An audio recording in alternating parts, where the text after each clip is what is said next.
Hey folks, BlackCross here, and welcome to another subject video. We're going to be starting on a series of subjects in regards to Final Fantasy VII Remake, and I want to point out right now that, don't worry, there's not going to be any major spoilers, so if you're worried about being exposed to spoilers, do not worry. None of that will be revealed. However, though, I am going to be mostly talking about something before I talk about the review, and then my thoughts on the game and everything of that nature. So don't worry about spoilers on that. This is more or less talking about other assumption, more or less of like how it's doing right now, as well as what we could expect in the future. So needless to say, as of right now, it has been over 2 weeks since Final Fantasy VII Remake has finally made its debut and release, and a lot of people are right now playing it, a lot of people are enjoying it and stuff. And needless to say, we've had quite a little bit of an adventure with the FF7 Remake. For starters, technically we're underneath this pandemic as of right now. Most states in the United States are reopening, even though most people suggest this is a bad idea. To say that out of the way, Final Fantasy VII Remake was released during this time. And, you would think that this would probably hinder sales. This would hurt it drastically. This would probably hurt it to where it probably wouldn't sell nearly as much as what it has. Well, considering it's only been 3-day count, they have actually reported what and how many they have shipped out. And this is counting both physical and digital, because keep in mind, with people being underneath the lockdown period, they probably wouldn't be able to pick up the physical game, so instead of having to worry about leaving their houses to try to pick it up, or much less picking it up in genuine, they decide to cancel their order and just move straight to digital, perhaps. Some people probably have done this. And so this is counting both physical and digital units. So how many has actually been sold thus far? Well, we haven't got a total record within the past 2 weeks, but we do have the first 3-day record. And according to what is stated, it is 3.5 million units sold worldwide, both physical and digital. Now, that's really good. That really is, in 3 days tops. But keep in mind, too, that technically, when it came to the physical versions, Square decided to release them a little bit early in the hopes that people, much less players, will get their copy either on the day of or the day before its actual release. In other words, there were some people who pre-ordered it from Square themselves, and Square decided to ship them out early, and it got to them beforehand. So there were some people who had theirs before the official date, and thus some people were already playing it. Of course, naturally, Square asked the people, do not reveal anything, don't review it yet, don't stream it yet. We asked just to hold it away until everybody actually has theirs, which is obviously on its release date. But that right there is still pretty impressive considering what we've had to go through thus far. This didn't really hinder it, really, when you think about it.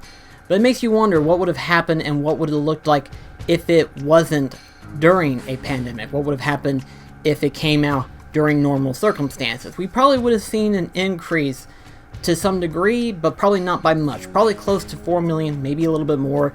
Then again, this is Final Fantasy VII Remake, one of the most anticipated games that have ever came out in Square Enix lineup. Which brings us to this first question that I like to bring out right now. Now, this particular question kind of spawned it up on Twitter, and I saw this and I was kind of interested in the subject myself.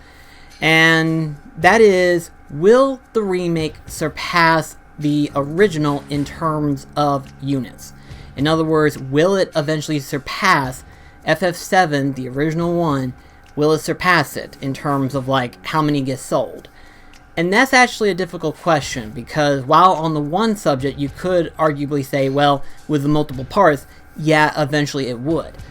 But we're probably not even talking about the separate parts. We're probably talking about just this first part in genuine. Will it surpass?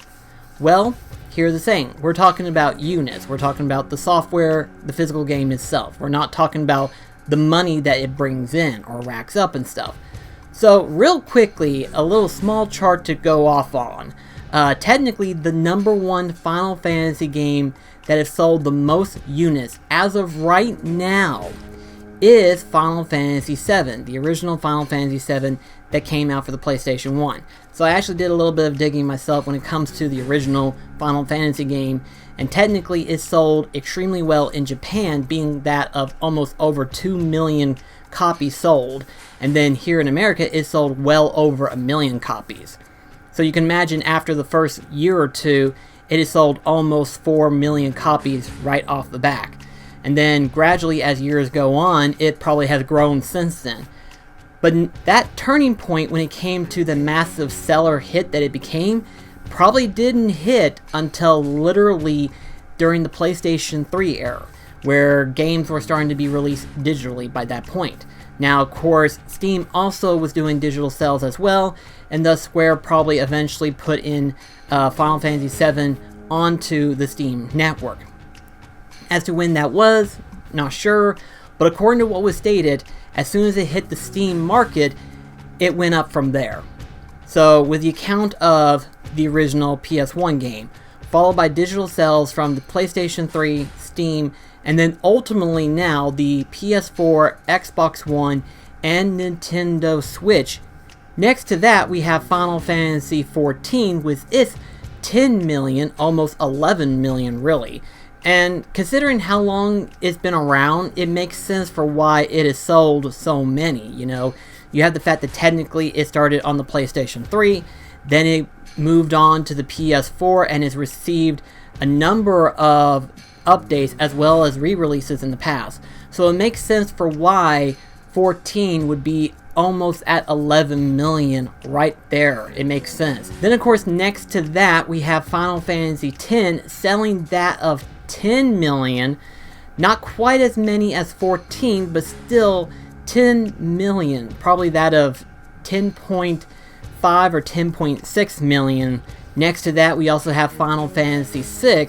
Now of course when looking into this, technically they counted not only the physical version but also the digital release as well, so keep that in mind too.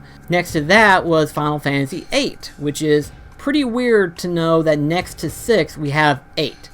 That is weird. And for this next part I wanted to kind of talk about it because it was interesting of how technically this outsold it technically, but now that has changed actually recently. A few months ago when I looked into this, originally 13 was actually the 6th highest selling Final Fantasy game, next to that of Final Fantasy VIII and 6, so on and so forth. And underneath 13 was Final Fantasy 15. However, that has actually changed recently, what with 15 now having a total of 8.1 million units sold versus Final Fantasy 13, which has sold a total of 7.7 million units. So that's kind of weird to see that transition. Again, 13 was higher than 15, and now 15 has slowly surpassed 13. Let's get back to the Final Fantasy VII Remake part, and that is, would it surpass the original? The first part. We're not talking about the multi-parts altogether, we're talking about the first part right now. Would it surpass 7, the original? And I think the answer is, I don't think it will. I mean, let's put it this way. Yes, selling 3.5 million in 3 days is a big deal. And as soon as this coronavirus dies down and stuff, even more will be sold as the month goes on. And in fact, I have no doubt in my mind, by the end of this year, it will be over 4 million. If not, it'll be close to 5 million easy, considering how many people are playing it right now. They're all talking about it and everything like that. And slowly but surely, more people will hop on. And as soon as they start talking about part 2 of FF7 Remake, chances are more people will buy into it even more. And as it gets released, there will be more sales for the original, or more sales towards the remake as we go on from here. However though, there was a rumor going around during the week before its initial release. A lot of people were thinking that Final Fantasy VII Remake could actually see a release on the PC. I'm not sure if that's true because Square hasn't really come out and stated this yet. It was more or less coming out of a trailer where it said that it's recording it off of a PC model, meaning that the game is running on a PC format. So people thought that maybe this might be coming available on Steam or something. It's really hard to say. I don't think it is, but chances are it might. It might. So for the time being right now, Final Fantasy VII Remake is exclusive to the PS4. That's not to say that Square wouldn't turn it around within a year or so later and release both a PC version followed by an Xbox version. Now, whether or not if it would be for the Xbox One or the Xbox Series, there's really no telling. I imagine they would probably make it for the Xbox One, considering that the most recent console gen that we're fixing to enter into right now, not a lot of people would probably get their hands on it, unfortunately. So if they do release it, they would release it for the Xbox One more than likely. I'm probably willing to bet that they will probably sell it. If it does ever happen, they would sell it on the Xbox One rather than the Xbox X Series. And then, if we count those two, if it actually does come out later on onto those particular platforms, then we could even potentially see that number grow significantly more. Maybe even closer to that of 6 to 7 million perhaps. So in other words, depending on the situation, if they do release it on multiple platforms, we could easily see the number spike. Within 3 or 4 years from now, we could see a spike up to 7 to 8 million perhaps.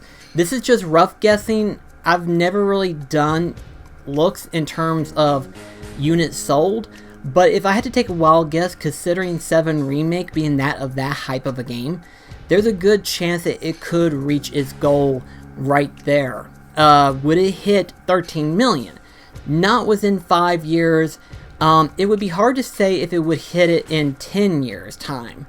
But I think there might be ways that they could, in fact, actually get it to that point in time. Again, time is what got Final Fantasy VII the highest rating sale that it is right now.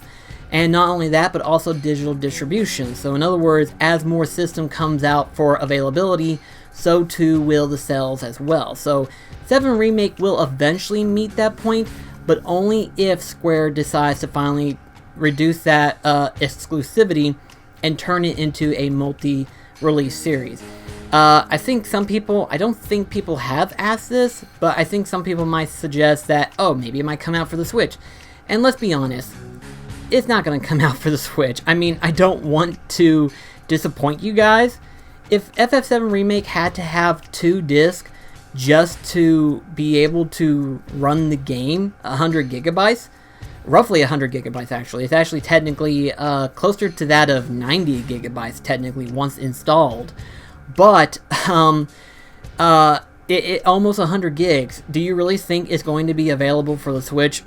Sadly, no, because of how much data it required. I mean, keep in mind, The Witcher 3 looks amazing on these respectable consoles. Put it on the Switch, it gets a little blurry and stuff. It can run, but it's not as picture quality perfect as a lot of people was hoping it would be. And so, would 7 Remake make its way to the Switch? I don't think it will, unless Nintendo comes out with a more souped up, powerful version of the Switch or something. I don't see that actually happening. I would actually see it more available for PC versus PC and Xbox One versus the Switch. So really, in all honesty, I think that's just what's going to happen. It's just going to eventually get its release on those 2 respectable consoles rather than the Switch. And it could actually meet up close to 7 to 8 million. That's just a guess. And then another question that's actually come up to mind is that of, will it have DLC? Let's put it this way. I don't doubt it that it will have DLC. And for a lot of people who would say no, it won't have DLC, or rather it shouldn't have DLC, we've passed a decade of where DLC has been in games for a long time period. True, some games never had DLC, but there are a lot more games out there that do feature some kind of downloadable content in some form of way. Whether it's a major expansion, or some kind of costume, weapon, or some kind of small addition into it. Here's the thing, we've had 10 years to try to convince companies to stop making this.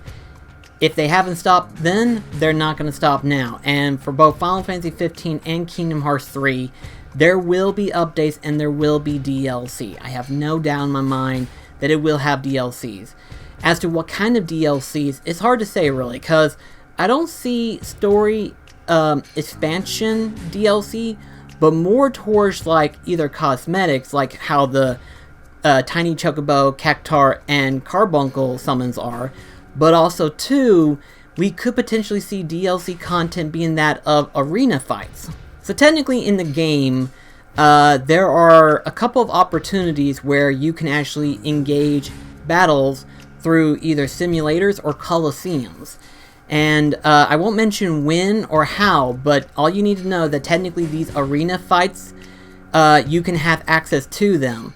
And this makes the game a lot more, I mean, the word interesting is looking at it underminingly, but it makes it entertaining to engage yourself in these far out major battles.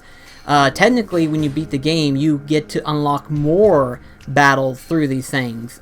As to what they are like, I don't know. As of right now, I've just beaten 7. I'm just right now going through completing the game in all different directions.